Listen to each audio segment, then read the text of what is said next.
이진숙 관련된 이슈입니다. 지금 윤석열이 방통위원장 내정자로 이렇게 지명한 이진숙에 대해서 지금 계속 기사들이 매일매일 업데이트 되고 있는데, 사실 너무 참담해요.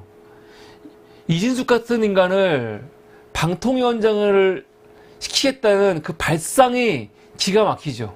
진짜로 있을 수가 없는 얘기예요. 있을 수가.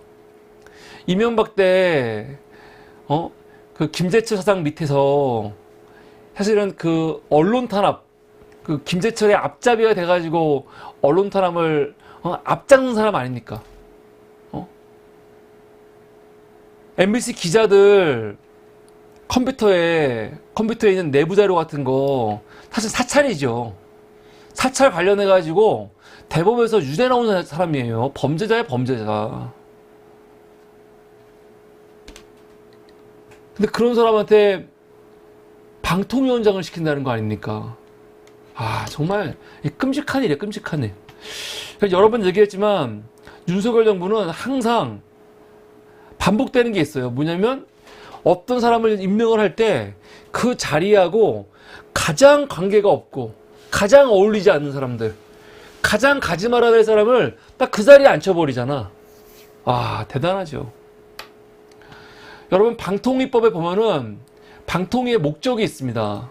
목적이 뭡니까? 방송의 자유와 공공성 및 공익성을 높이는 거예요. 방통위원장이 할 일은 방송의 자유, 공공성, 그리고 공익성을 높이는 겁니다. 방송국이, 기자들이, 방송 만드는 사람들이 권력의 눈치를 보지 않고 자유롭게, 그리고 공익을 위해서 방송을 만들 수 있게 하는 거, 그게 방통위의 목적이에요. 그래서 국민의 권익보호와 공공복리의 증진에 이바지하는 거, 이게 목적이거든요. 그런데 오늘 한겨레 단독보도 하나 나왔습니다. 오늘 이진숙 MBC 경영계획서에 노조 탄압 3가지 방안 적시했다. 이거 무슨 말이냐면, 이진숙이 2014년도에 문화방송 MBC 사장 하려고 지원을 했거든요. 근데 그때 지원할 때 내가 사장이 되면은 어떻게 경영을 하겠다. 그래서 경영계획서를 제출을 했어요. 근데 그 경영계획서에 어떤 내용이 있냐? 어떻게 노조를 탄압할지, 그런 내용들이 들어가 있다는 거 아닙니까? 기사 한번 볼게요. 기사 한번. 이제 기가 막히죠. 2014년도 문화방송 MBC 사장 지원할 때 경영계획서를 제출했는데, 이게 요번에 조국혁신당 이혜민 의원실이 그 내용을 이제 공개하는 겁니다. 이 계획서에 보면요, 이진숙이가 본인이 MBC 사장이 되면은 MBC의 공공성과 공정성, 독립성 확보를 위해서 뭘 하겠다? 정치적 활동을 보장한 상위 노조 탈퇴를 요구하고, MBC 구성원들에게 한마디로 민주노총 탈퇴시키겠다는 거예요. 두 번째는 노조 전임자 파트타임 수화 지원 축소하고, 노무 전문가를 영입하겠다. 요 3가지를 본인의 경영 계획서에 작성을 했습니다. 아마 이거 보고 뭐 그런가 보다 하시는 분도 있는지 모르겠지만, 이 내용을 잘 보면은 정말 기가 막힌 거예요. 그러니까 이진숙 머릿속에는 노조가 악인 거지. 노조를 없애야 돼. 노조를 없애야지 방송의 공공성, 공정성, 독립성을 확보한다는 발상인데, 그렇지 않지요. 여러분, 노조가 왜 필요한 겁니까? 노조가 왜 필요하고 노조의 독립성이 왜 중요한 거죠? 그러니까 김신숙 같은 인간들은요, 우선 노조가 뭔지도 모르는 거야. 대한민국의 민주주의 국가입니까? 예? 민주주의 국가에서 이렇게 대놓고 노조를 악마화하는 나라들이 있습니까? 선진국 중에? 있어요? 노조를 이렇게 악마화하고 탄압하는 것들은 누구냐면요, 히틀러, 무솔리니, 저것들이 싫어하는 스탈린, 김일성 그런 사람들만 그러는 거예요. 예? 파시즘이나 공산주의에서나 이런 짓을 하지. 누가 노조를 이렇게 무시합니까?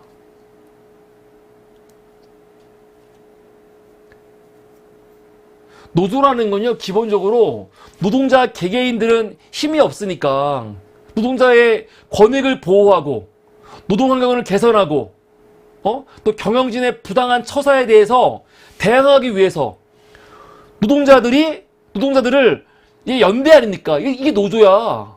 노조. 그런데 그 노조가 결국은 뭡니까? 결국은 예를 들어 방송이다. 방송노조다. 그러면 방송을 제대로 공정하게 독립해가지고 할 수 있게 하는 역할을 하려고 노조가 있는 거거든요. 민주노총 산하에 언론노조가 있지요.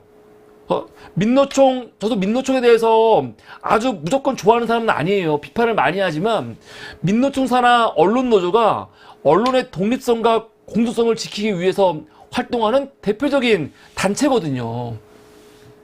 그런데 이런 노조를 그냥 무조건 무시하고 악마화하는 거, 이게 누구한테 좋은 겁니까? 결국은 그냥 경영진한테 좋아. 경영진.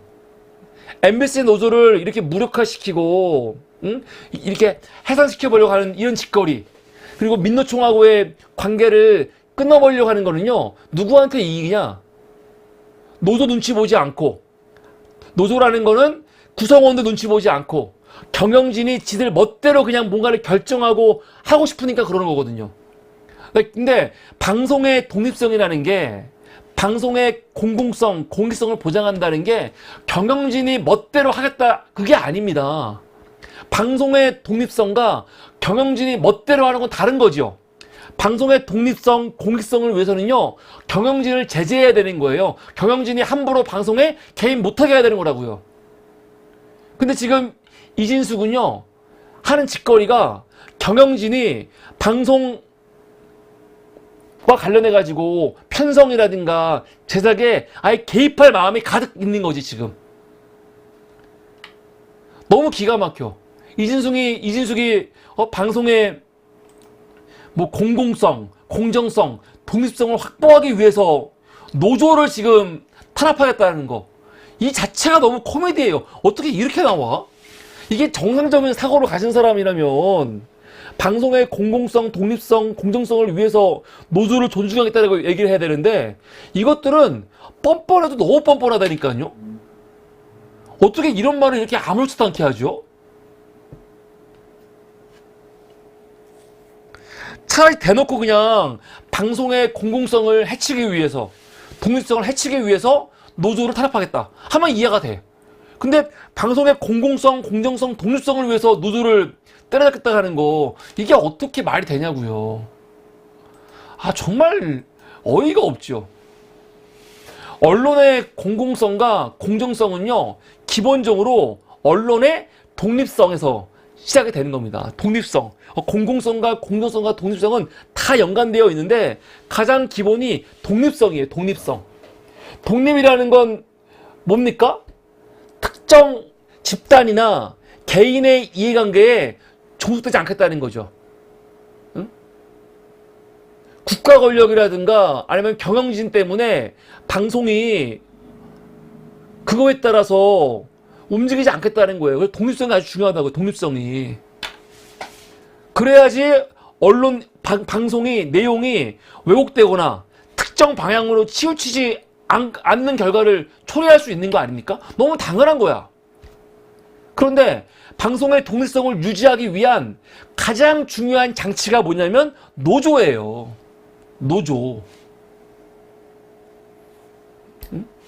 노조야말로 방송의 독립성을 지키려고 하는 아주 중요한 장치인데, 그 노조를 약화시키겠다는 거는 결국 언론의 공공성, 공정성, 그거를 훼손할 수밖에 없는 거거든요. 황당한 거야. 그런데 지금 구성원들의 노조 탈퇴를 지금 시키겠다는 거 아닙니까? 민주노총 탈퇴시키겠다는 거 아니에요. 이거야말로 노조 활동을 침해하는 거죠. 이거는 노동자의 기본권을 완전히 침해하는 거고요. 이건 노조법 위반이죠. 아예. 이게 말이 돼? 민주국가에서? 이거 민주국가 맞아? 근데 이렇게 민노총에서 탈퇴시키고 구성원들이 노조 못하게 하는 거는 이유는 하나밖에 없다고요. 뭐냐고? 경영진의 통제력을 강화하기 위한 거죠. 경영진이 지들 멋대로 하겠다는 거야, 멋대로. 그냥. 경영진이 경영에 문제가 있으면 노조가 그거에 대해서 부당한 거 지적하고 파업하고 싸우고 하는 건데 그거 못하겠다는 거거든요. 결국 언론의 독립성을 해치고 이 언론을 장악하겠다는 의도로밖에 보이지 않습니다. 그런데 아까 이준석이 또 뭐라고 했어요? 아까 말했지만 노조 전임자 파트타임 수와 지원을 축소하겠다고 하지 않습니까? 이거는 무슨 말이냐면은 결국 노조의 활동을 제한하고 힘을 줄이겠다는 거예요. 힘을. 영향력을 줄이겠다는 거. 다 같은 말입니다. 기가 막혀. 그러니까 이진숙은요, 우선 기본적으로 언론의 이런 자유, 언론의 공공성, 공익성, 독립성, 그거에 관심이 없는 인간인 거죠. 하는 짓거리가. 관심이 있다면 노조를 이렇게 악마화시킬 수 없거든요. 최근에 또 이진숙 관련해가지고 문제된 게 있죠. 이진숙이가 작년 6월달입니다. 6월달에 한국자유총연맹에서 주관하는 언론 과연 공정한가라는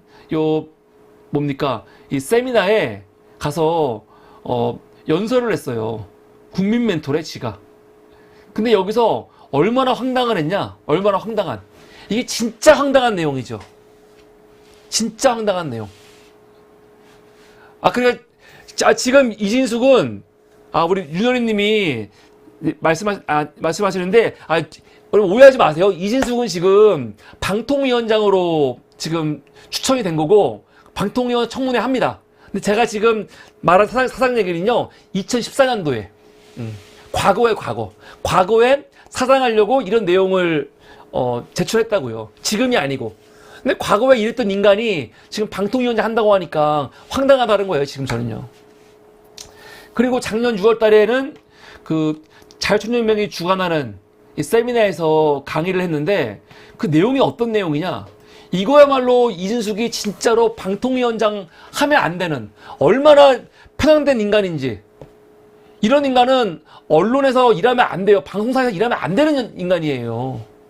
그때 어떤 얘기를 했냐면요. 이런 말을 해요. 안영준 MBC 사장이 공영방송을 장악하는 데서 한시바삐 물러날 수 있도록 시민의 힘을 보태달라. MBC를 국민에게 돌려주려면 중도적, 중립적 인물이 세상으로 오면 안 된다. 무너진 공영 언론, 문화 권력을 바로세워줄 수 있는 사람이 필요하다. 중도적, 중립적, 신사적인 사람은 안 된다. 이게 무슨 말입니까? MBC에 지금 윤석열 정부 아닙니까? 윤석열 정부에서 MBC 사장을 새로 뽑아야 되는데 그러기 위해서 우선 안영준을 끌어내리고 그리고 중립적이지 않고 누가 봐도 이 보수 편향적인 사람 데리고 와서 세워야 된다는 얘기 아닙니까? 대놓고 아니 이거는 지들끼리 말하면 괜찮아. 지들끼리 몰래 그냥. 근데 이런 거를 지금 10차 자유민주주의와 국가안보 대국민 토론회라는 곳에다 가갖고 이렇게 대놓고 해도 되는 겁니까? 이런 인간이 무슨 방송의 중립성, 공중성, 이 공공성, 공익성을 중요시 여기는 방통위원장으로 앉으면 안 되죠. 이런 의원이 방통위원장 앉히면 도대체 방송을 어떻게 만들겠어요? 있을 수가 없는 얘기죠. 막 화가 나 진짜 욕이 나오고. 이진숙이가 지난 2022년 12월 달에 했던 요 자유아카데미 8회 강좌라는 에서 했던 이 강의도 문제가 지금 있죠. 이거는 당시 자유민주당에서 주최한 강의인데 이때 이진숙 뭐라고 했어요? 이때도 뭐 윤석열 정부 아닙니까? 이때 이진숙 뭐라고 했냐?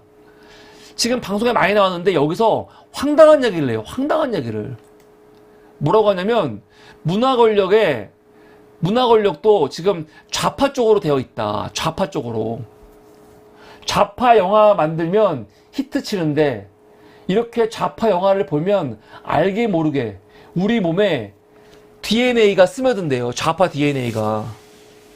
그러면서 우리나라에 지금 우파 영화보다 좌파 영화가 많기 때문에 지금 우파 영화 많이 지원하자 뭐 그런 뉘앙스 아닙니까?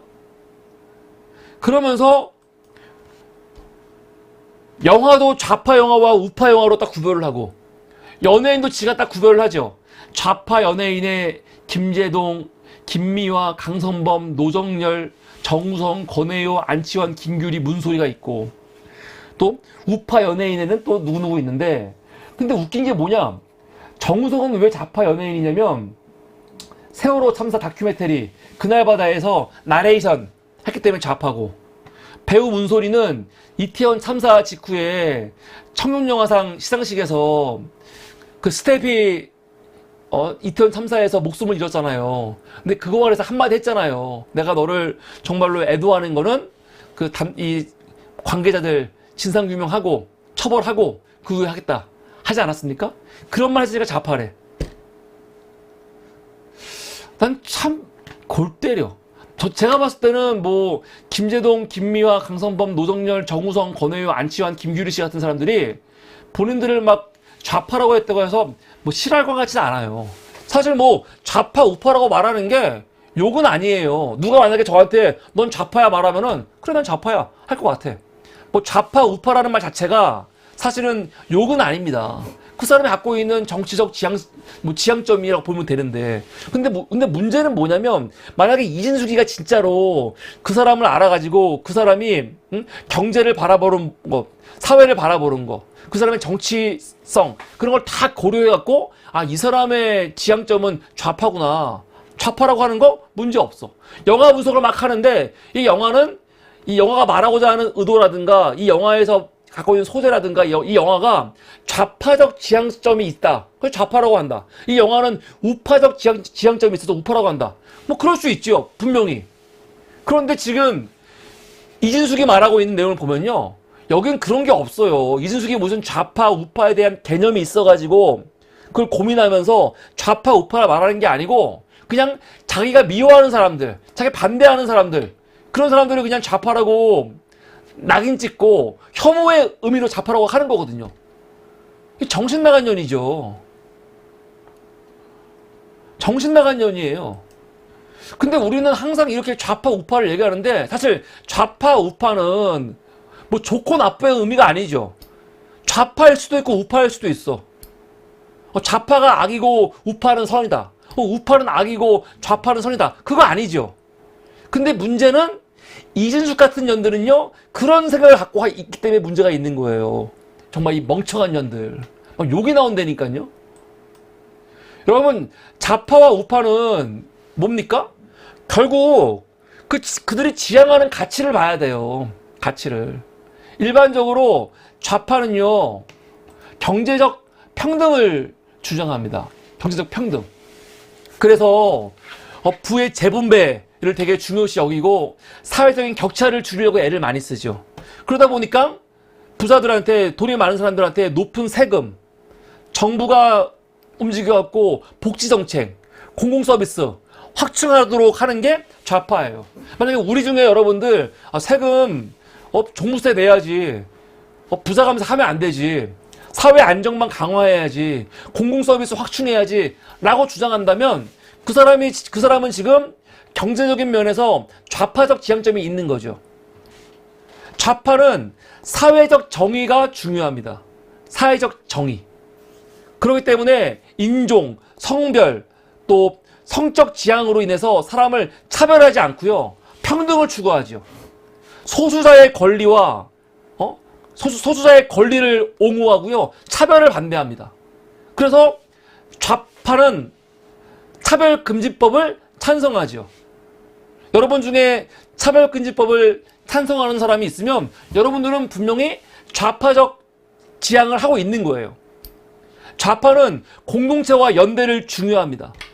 나 혼자, 나 혼자 개인이 잘 사는 게 더 중요한 게 아니라 집단의 이익과, 물론 집단으로 인해서 개인이 없어지는 건 아닙니다. 응? 개인도 개인을 존중하지만 나 혼자가 아니라 공동체가 함께 잘 사는 거, 집단의 이익이 중요하고요. 협력과 상호 지원, 연대, 그걸 중요시 여기죠.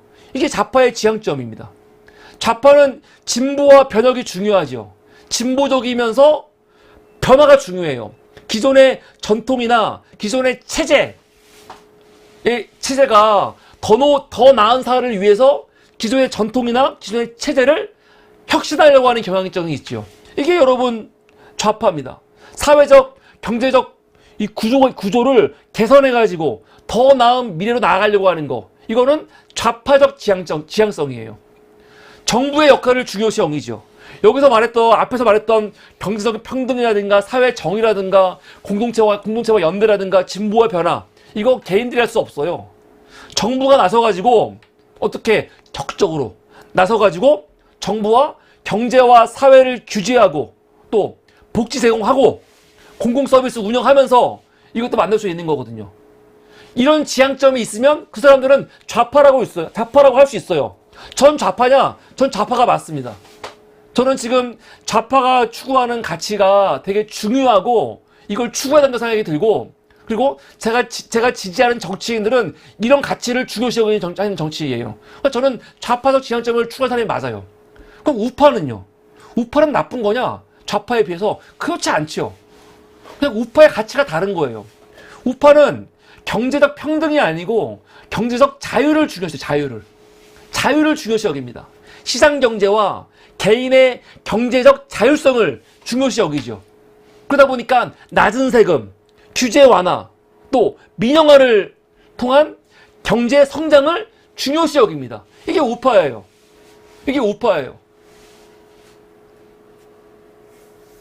또한 개인의 책임과 자유를 중요시 여기죠. 첫 번째 거와 많이 연결되는데, 개인의 운명은 개인이 기척하는 거예요. 개인이 노력해서 기척하는 거예요. 정부가 막 개입해가지고 개인의 판단, 개인의 삶에 개입하는 거 반대합니다. 그래서 정부의 역할은 최소한만 하고 개인들이 개인의 능력과 노력에 의존해갖고 하는 거예요. 그래서 우파에서는요, 능력 있는 사람들은 더 많이 돈을 벌고 더 많이 대우받고 존중받는 거, 이게 중요한 거고, 본인이 노력하지 않아갖고 가난하거나 아니면은 좀 어렵게 사는 사람들은 뭡니까? 물론 돈이 많은 사람들이 도와줄 수 있지만 이건 그들의 책임인 거예요. 우파는 전통과 보수를 중요시 여기죠. 전통적 가치와 질서를 중요시 여기기 때문에 전통적 가치를 수호하는 우리 사회에 몇 가지 틀이 있잖아요. 가족, 종교, 또 국가, 그런 게 전통을 되게 중요시 여기는 그런 중요한 기둥이거든요. 그러니까 뭐가 중요합니까? 애국심 같은 거 굉장히 중요해요. 애국심이 중요하고 태극기가 중요하고, 예? 종교가 중요하고 가족이 중요한 거죠. 물론 그렇다고 해서 좌파가 애국심이 없고 종교를 무시하고 뭐 가족을 등한시한다, 그거 아닌데, 여러분 좌파와 우파를 극단으로 보지 말고 다 서로 중요하다고 봐. 근데 어디에 그 방점이 더 찍혀 있는지 그 차이로 봐야 돼요. 그 차이로. 뭐 우파라고 해서 평등을 완전 무시하냐, 그거 아닙니다. 그런데 이거보다 이게 더 중요하다고 보는 거예요. 그리고 보수와 안정 되게 중요하고, 제한정적 부분 아까 말했죠. 경제적 자유라든가 자율성 중요하기 때문에 정부가 개입하는 거 싫거든요. 싫어요. 그럼 이거를 딱 보면은 왜 윤석열이가 항상 민주주의 앞에 자유민주주의를 쓰는지 알겠죠? 자유민주주의. 자유가 우파의 가치라면요, 민주는 좌파의 가치거든요. 그래서 저것들은 민주 앞에 반드시 자유를 넣고 싶은 거예요. 자유민주주의. 항상. 근데 우리 그냥 소위 좌파적 지향성이 있는 우리들은요, 자유민주주의 표현 안 써요. 그냥 민주주의라고 썼죠. 민주주의. 왜? 민주주의 안에 다 포함되어 있으니까. 그래서 좌파와 우파는요, 크게 경제적인 측면에서, 사회적인 측면에서, 정치적인 측면에서 그 지향점이 다릅니다. 그러면은 만약 이진숙이가 이런 걸 생각하면서 본인이 이건 좌파 영화야, 이건 우파 영화야, 혹은 이건 좌파 연예인이야, 우파 연예인이라고 얘기한다면 그건 문제가 없어요. 분명히 그 사람에 따라서 지향하는 가치가 있으니까 그렇게 분류할 수 있어. 근데 문제는 이 이진숙이라는 인간이 지금 분류하는 것을 보면요, 이해가 안 되는 거야. 베토랑이 그냥 그 형사들이 이 대기업 재벌 3세의 비리, 범죄를 수사하는 내용 아닙니까? 이게 왜 좌파 영화야? 여기에 어떤 좌파적 가치가 있습니까? 이게 좌파 영화라는 게 뭐 대기업을 대기업 재벌 3세의 범죄를 수사하니까 좌파 영화야? 그러면 우파는 대기업 범죄자들을 존중합니까? 그렇지 않지요. 우파가 경제가 있어가지고 범죄 저지르는 거를 얼마나 증오하는데요. 베테랑이 왜 좌파 영화야? 그 우파들은 이 재벌들의 범죄를 옹호하는 집단입니까? 택시 운전사 5.18 다루고 있는 거 아닙니까? 이게 왜 좌파 영화야? 이게 왜 좌파 영화입니까? 5.18에 대해서 5.18을 일으켰던 이 학살했던 군부 정권을 지지하는 게 우파입니까? 우리나라 우파가 전두환 지지하고 5.18 학살을 지금 뭐 박수치고 그래요? 그렇지 않아요. 무슨 소리 하고 있는 거야? 암살은요, 독립운동 하려고 있는 거. 아니, 독립운동에 대해서 지지하거나 독립운동을 높이 평가하면은 좌파고, 우리나라 우파는 독립운동을 우습게 여깁니까? 무슨 말도 안 되는 소리 하고 있어. 이 영화 중에서는요, 굳이 따진다면은 설국열차, 그리고 기생충, 뭐 설국열차 같은 경우야, 뭐 계급이라든가, 뭐 이 계급에 대한 비판, 뭐 그런 거 나오잖아. 이 부의 불평등 문제, 기생충 마찬가지고. 그런 게 나오기 때문에, 뭐 사회 구조적인 관점에서 이거는 뭐 좌파적 지향점이 있는 영화라고 할 수도 있을 것 같아. 근데 나머지들은요, 이 영화들이 왜 좌파 영화야? 어떤 면에서? 우파 영화. 태극기 휘날리며가 우파 영화입니까? 그러니까 6.25 다루고 있으니까? 6.25에서 인민군 죽이니까 이게 우파야? 장동건이, 인민군이고, 원빈이 뭡니까? 이 군인인데, 사실은 장동건이 인민군이 아니, 장동건이 인민군이었나? 뭐였나? 기억이 안 나네, 잘. 하여간, 태극기 휘날리며 보면요, 어떤 내용이 나오냐면, 보도연맹 학살하는 장면이야. 보도연맹 학살 장면이 나오는데 이게 우파 영화입니까? 난 그래서 이순숙이라는 년이 머리가 그냥 또라이예요, 또라이. 그냥 머릿속에 좌파 우파 개념도 없으면서 그냥 내뱉고 있으니까 문제가 되는 거예요, 이런 게. 연예인들 소신 발언하면은 좌파야? 개념 연예인들 소신 발언하면 좌파래요. 우파도 웃겨. 뭐 나훈아, 김은국, 강원래, 서른도는 뭐 우파 집회 같은 것도 많이 하니까 이해되는데 소유진은 또 왜 우파야? 걔는 이것 때문에 소유진만 욕먹을 것 같아. 그러니까 이준숙이 지금 좌파 우파 나뉘는 거는 아까 제가 설명한 것처럼 그 사람들이 갖고 있는 지향점에 대해서 이 사람은 좌파적 지향점이 있구나, 이 사람은 우파적 지향점이 있구나, 그런 의미로 하는 게 아니고요. 지금 이준숙이 좌파 우파 하는 거는요, 이거는 뭡니까? 박근혜 때 문학의 블랙리스트 있죠. 지금 거의 문학의 블랙리스트 만들 때 쓰던 그런 뉘앙스로 지금 좌파 우파 가르고 있는 거거든요. 박근혜 때 문학의 블랙리스트 만들면서 어떻게 했습니까? 공식적으로는 법, 제도, 정책, 행정, 프로그램의 편법, 불법적 운용을 통해서 차별했고요. 비공식적으로는요, 강요, 회유 등 비공식적 수단을 활용해갖고 블랙리스트, 그들이 봤을 때 좌파들이죠. 그들에 대해서 차별했지 않습니까?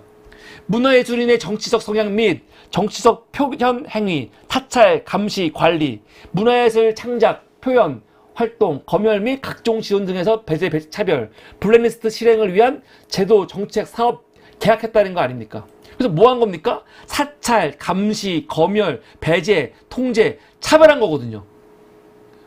사찰은요, 시국선언 명단 수집하고 정치적 성향 파악했다는 거. 그러니까 정치적 성향 파악한 거. 저는 지금 사실은 제 개인적으로는 좌파건 우파건 정치적 지향점을 말하는 거 뭐가 문제야 그렇지만 사실은 이 사람이 정치적으로 어떤지라고 딱 낙인 찍는 거 그거 자체가 블랙리스트예요. 근데 이진숙은요 그렇게 해오던 년이야. 근데 이런 년이 방통위원장 하면은 문제 없겠습니까? 황당해. 감시 문제, 전화 도청, 스마트폰 사용 내역, 문자, 컴퓨터 해킹 이런 거 했다는 거죠. 박근혜 때. 근데 여러분 이진숙이가 과거 MBC에서 본부장 할 때 어떤 짓을 했냐? MBC에서 MBC에 그 김재철이 사장일 때 거기에 차재실 MBC 정보 컨텐츠 실장이라는 사람이 있었어요. 이 사람이 주도해갖고 어떤 짓을 했냐? 정보기술 보안 강화 방안이라고 하는 명목으로 당시 안광한 부사장 이진숙 본부장한테 보고한 다음에 어떤 일을 했냐? 관제 서버에 트로이케 프로그래밍을 설치를 합니다. MBC에서. 이 프로그램이 어떤 프로그램이냐? 이 프로그램 설치를 하면은 회사 컴퓨터로 직원들이 뭐 문자 보내거나 회사 외부로 문자 보내거나 그 이진숙 얘기하다가 중간에 멈춰버렸는데 이진숙이 지금 영화를 또 배우들을 좌파 우파로 나뉘고 있는 거 우선 근데 원론적으로 좌파 우파라는 게 그렇게 나쁜 말이 아니라고 말씀드렸죠. 좌파는 좌파가 지향하는 가치가 있고 우파는 우파가 지향하는 가치가 있습니다. 근데 이진숙은 그런 가치에 따라 가지고 이 사람은 이런 거를 추구하는 사람이야. 이 사람은 이런 걸 추구하는 사람이야. 이 영화는 이런 메시지가 있어. 이 영화는 이런 메시지가 있어. 그런 게 아니죠. 이진숙이가 좌파 우파 나눈 거는요. 박근혜 때 문학의 블랙리스트 만들었던 그 논리와 비슷한 거예요. 그 논리와 비슷한 것들. 정권을 반대하는 문화예술인들, 사찰하고, 감시하고, 검열하고, 배제하고, 통제하고, 차별했던 그런 것처럼 방송계에서 현 정권에 대해서 비판적인 사람들에 대해서 사찰, 감시, 검열, 배제, 통제, 차별 하겠다고 지금 좌파 우파 가르고 있는 거거든요. 딱 그런 발상이야. 딱 그런 발상.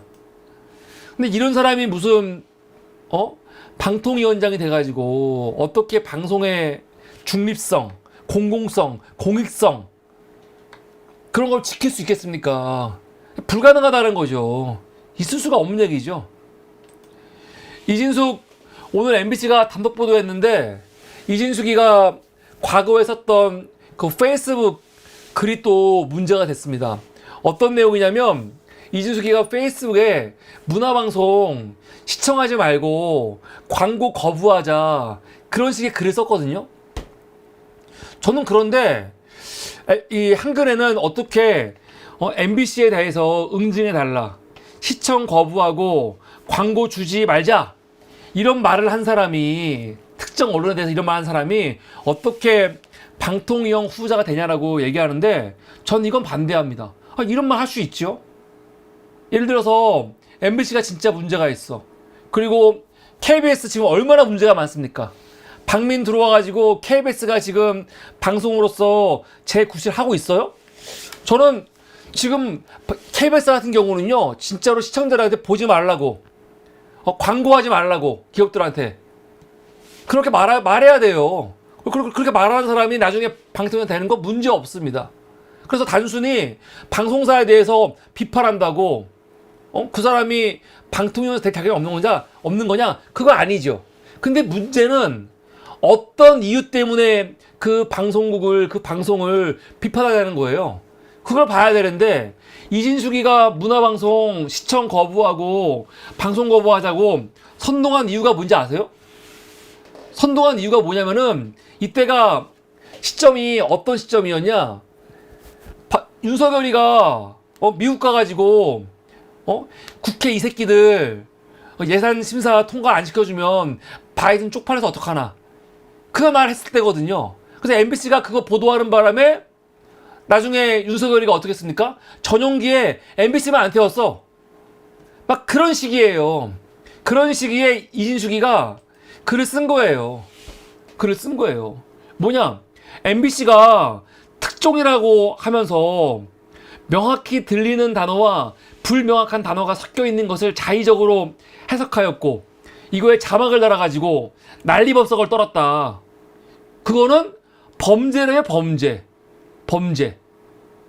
범죄래요.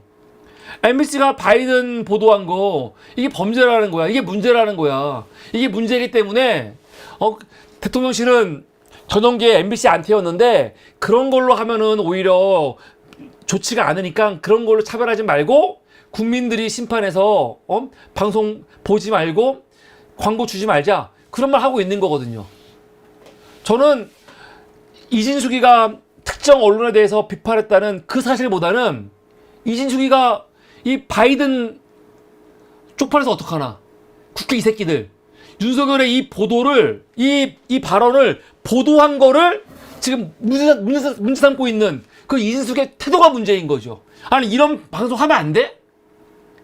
아니, MBC가 무슨 잘못이야. 윤석열이 이 더럽고 이 천박한 입으로 미국 가가지고 병신같이 카메라 앞에서, 기자들 앞에서 미국 국회를 이 새끼들이라고 얘기하고 바이든한테 쪽팔리면 어떡하나, 그따위 천박한 말 한 거, 그게 문제인 거지. 그런 천박한 말을 언론이 보도한 거, 그게 뭐가 문제야. 병신, 지가 이런 말 안 하면 되는 거지. 근데 이거에 대해서 지금 지속 기자였고 또 방통위원장 하겠다는 게, 또 더군다나 그 당시 MBC 사장도 하려고 그랬고, 방송계에 수십 년 같은 사람이, 아니 언론의 MBC의 이런 보도에 대해서 이게 범죄래, 범죄적인 보도래요. 이게 말이 됩니까? 어처구니가 없죠. 어처구니가. 그래서 지금 연일 이진숙에 대해서 특히 오늘 보도가 많이 나왔는데, 이진숙이야말로 정말 극단적인 그 편향성이 가득한 인간이거든요. 이런 인간은 공영방송 사장은 물론이거지와 어떻게 이런 인간이 방통위 위원장을 합니까? 정말 있을 수가 없는 얘기거든요. 근데 이런 뻔뻔한 것들은 그냥 욕은 욕대로 먹으면서 버티겠죠. 버티면 안 칠 거 아닙니까? 끝까지. 근데 이것들은 끝까지 버티고, 윤석열은 막무가내로 임명하겠지만 뭐 할 때 하는 거라도 야당이 잘 준비하고 청문회에서 국민들한테 이 이진숙이가 얼마나 문제가 있는 인간인지를 좀 잘 국민들한테 알렸으면 좋겠다 생각이 듭니다. 그러니까 이진숙은 진짜 지금 기사가 하루하루 나오는 거 보면은 정말 다른 것도 어울리지 않지만 진짜 방송 관련해 갖고는, 심지어 방통위원장으로는 진짜 적합하지 않은 인간이다, 그 말씀을 드립니다. 이게 오늘 첫 번째 이슈였습니다.